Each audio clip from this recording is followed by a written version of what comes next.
कहिए। रक्षित जी का जो प्रश्न था संतोष जी, उसको थोड़ा सा कंप्लीट करके आप अपना जो संगठन है ना, भारतीय विज्ञान युक्त समिति, और आप लोगों ने एक ये किया, चैलेंज किया 50 लाख का, इसके बारे में भी हम लोग दर्शक लोगों को बोलिए, क्योंकि ये हम्म, जानना चाहिए, पूरा भारत के लोग सुन रहा है। और चमत्कार से हमने पहले भी कहा था कि चमत्कार के नाम से अगर किसी भी इंसान, कोई धर्म का हो, बाबा जी हो, माता जी हो, मौलवी हो, पादरी हो, पुजारी हो, यदि तंत्र मंत्र से, चमत्कार से यदि कोई बीमारी की इलाज करता है तो कानूनन जुर्म होता है। ड्रग एंड मैजिक एक्ट के तहत, ड्रग एंड कॉस्मेटिक एक्ट के तहत, 420 के तहत, और भी कई कानून है जिसके तहत झाड़ फूक, तुकताक, तंत्र मंत्र करना या सिर पे भूत भगा देना हाथ पर रख के, इस तरह कोई कारनामा करना कानूनन जुर्म है। जो लोग कर रहे हैं उनमें सही तो पता नहीं। मैं यहाँ से मैसेज देना चाहूंगा कि इस तरह का ये ढकोसला मत करिए, कानून के साथ खिलवाड़ मत करिए, इलाज के नाम पे मरीज के साथ खिलवाड़ मत करिए। एक मरीज जो मानसिक बीमारी से ग्रस्त है उन्हें सरकारी अस्पताल भेजिए, उन्हें सही तरह से वैज्ञानिक मेडिकल साइंस के पास भेजिए। आप उनके मानसिक बीमारी, उनके शारीरिक बीमारी से खिलवाड़ मत करिए। अगर किसी मरीज की, किसी मानसिक बीमारी मरीज की, या शारीरिक रूप से अस्वस्थ या बीमार हो चुके कोई महिला या पुरुष का मौत हो जाता है तो उसका जिम्मेदार आप होंगे। आप मौलवी होंगे, आप पादरी होंगे, आप बाबा जी माता जी होंगे, और उस दौरान आपको कानून छोड़ेगा नहीं आपको। या हमारे जैसे युक्तिवादी समिति, हमारे तरह तर्कशील सोसाइटी, तर्कवादी संगठन, रैशनिस्ट एसोसिएशन आपके पोल हमेशा खोलते आएंगे। इसी पोल खोल के चक्कर में हमारी युक्तिवादी समिति, पूरा नाम है भारतीय विज्ञान व युक्तिवादी समिति, जिसकी स्थापना 1985 में हुआ था कलकत्ता में। इनके स्थापना किए थे प्रवीर घोष, जो वर्तमान में युक्तिवादी समिति के सभापति हैं। और मैं हूँ संयुक्त सचिव, और साधारण संपादक या जनरल सेक्रेटरी है मनीष राय चौधरी। तो हमारी समिति का मुख्य उद्देश्य है कि समाज से अंधविश्वास को मुक्त करना है। लोगों को मन में ईश्वर, तंत्र मंत्र, भूत प्रेत, जादू टोना नामक जो अंधविश्वास फैला हुआ है और बहुत सारा समाज में फैला हुआ है, उस अंधविश्वास से लोगों को मुक्त करना है। समाज को अंधविश्वास से मुक्त करके विज्ञान के प्रति, तर्क के प्रति उन्हें उत्साहित करना है। क्योंकि एक विज्ञान, तर्क, युक्ति ही इंसान को आगे ले जा सकता है, समाज को विकसित कर सकता है। अंधविश्वास समाज को हमेशा पीछे ले जाता है।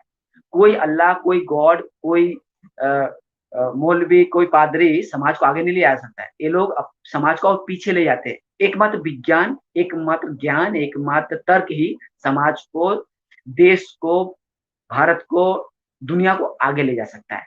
इसीलिए हम युक्तिवादी समिति का हमेशा यही काम रहा है कि लोगों के बीच पहुंच पहुंच के ये कहना है कि आप अंधविश्वास विश्वास मत करिए, चमत्कार में विश्वास मत करिए। ये बाबा, ये मौलवी, ये तांत्रिक, ये पादरी, ये लोग एक एक धर्म के ठेकेदार है, अंधविश्वास के ठेकेदार है। इनसे दूर रहिए, इनसे बच के रहिए। इनके पास ना तो कोई जादुई शक्ति है, ना कोई भगवानी शक्ति है, ना कोई दैवी शक्ति है। एक टोटल एक एक बड़े बड़े फ्रॉड है, एक एक पाखंड है। इनसे जितना दूर रहिएगा, आपका तन मन धन आपका सुरक्षित रहेगा, आपका घर परिवार सुरक्षित रहेगा। क्योंकि ऐसे भी देखा गया है कि कुछ बाबा लोग झाड़ फूक चक्कर में कई लोगों की जान ले चुके हैं। झाड़ फूक के चक्कर में कई, कितने लोगों को कई करोड़ रुपए ठगे भी हैं। लेकिन कुछ बाबा पकड़े भी जाते हैं कि जो लोग सही समझ जाते हैं कि बाबा पाखंड है, मुझे ठगा है, तो उनके खिलाफ मामला करते हैं, कोर्ट कचहरी करके बाबा को जेल में भेजते हैं। ये दौर भी शुरू हुआ है। ये दौर शुरू होने के पीछे हमारे युक्तिवादी समिति का भी एक बड़ा भूमिका रहा है। और भी कई संगठन है बंगाल में, उनका भी बड़ा भूमिका रहा है। क्योंकि हमारे एक संस्था, एक समिति, एक विज्ञान संगठन पूरे समाज को नहीं बदल सकता है, पूरी दुनिया को नहीं बदल सकता है।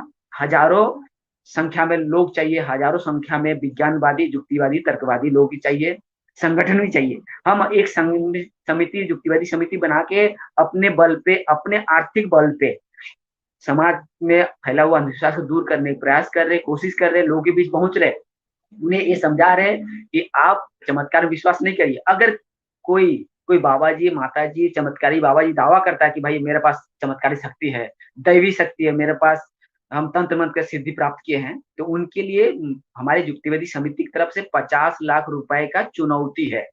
चुनौती मतलब चैलेंज है। आप हमारे समिति के सामने प्रेस कॉन्फ्रेंस करके या पब्लिक के सामने यदि कोई चमत्कार दिखाते हैं, और हम लोग यदि खंडन नहीं कर पाएंगे कि ये सही मायने में चमत्कारी था, ये विज्ञान नहीं था, ये फ्रॉड, इसके पीछे विज्ञान नहीं है, सीधे तौर पे चमत्कार है तो हम लोग 50 लाख रुपए देंगे और युक्तिवादी समिति का कामकाज बंद कर देंगे। लेकिन 1985 में बना हुआ समिति उस समय से जो चुनौती दे के आई है, उस समय से जो चैलेंज करती आई है, आज तक किसी बाबा ने ना तो सही तरह से उनका मुकाबला किया, और जिन्होंने भी मुकाबला किया उनका पोल खुल गया है, कि उन्हें सही तरह पता चला है कि भाई मेरे पास चमत्कार नाम को कुछ है नहीं। हम सिर्फ लोगों को बरगाने के लिए, लोगों को मूर्ख बनाने के लिए, लोगों को ठगने के लिए चमत्कार की मनगढ़ंत कहानियां बनाते हैं। इसीलिए हमने चुनौती रखी है कि चुनौती या चैलेंज एकमात्र एकमात्र उपाय यही है कि साबित कर देगा कि वाकई में चमत्कार होता है कि नहीं, वाकई में किसी बाबा के पास, किसी चमत्कारी तांत्रिक के पास, किसी ज्योतिषी के पास सही में चमत्कारी शक्ति है कि नहीं, साबित करिए, 50 लाख रुपए लेके जाइए। लेकिन नहीं, हमारे ओपन चैलेंज होने के बावजूद कोई बाबा जी माता जी हमारे सामने फेस टू फेस नहीं होते हैं, हमारे चैलेंज का मुकाबला करने का हिम्मत नहीं दिखाते हैं। उल्टा हम लोग बाबा जी के पास पहुंचते हैं, चुनौती करते हैं कि भाई बाबा जी आपका चमत्कारी शक्ति है तो मेरा साथ करके दिखाइए। लेकिन बाबा जी चमत्कारी शक्ति का प्रदर्शन नहीं कर सकते, क्योंकि उन्हें अच्छे से पता है भाई चमत्कार होता नहीं है, चमत्कारी तो ढोकसला है, तो भाई इनके सामने क्या हम चमत्कारी शक्ति का प्रदर्शन करें, क्या चमत्कार दिखाए। इसीलिए चुनौती आज भी बरकरार है। यदि इस चैनल में कोई बाबा जी देख रहे होंगे तो चैनल के माध्यम से मैं चुनौती देना चाहूंगा कि आप आइए, युक्तिवादी समिति से संपर्क करिए, और चैलेंज है कि आप किसी भी प्रेस कॉन्फ्रेंस में मीडिया के सामने या किसी खुले मैदान में हमारे सामने यदि चमत्कार का प्रदर्शन दिखा सकते, साबित कर सकते कि वाकई में चमत्कार होता है, तंत्र मंत्र होता है, तो 50 लाख रुपए देंगे। ओपन चैलेंज आज भी है।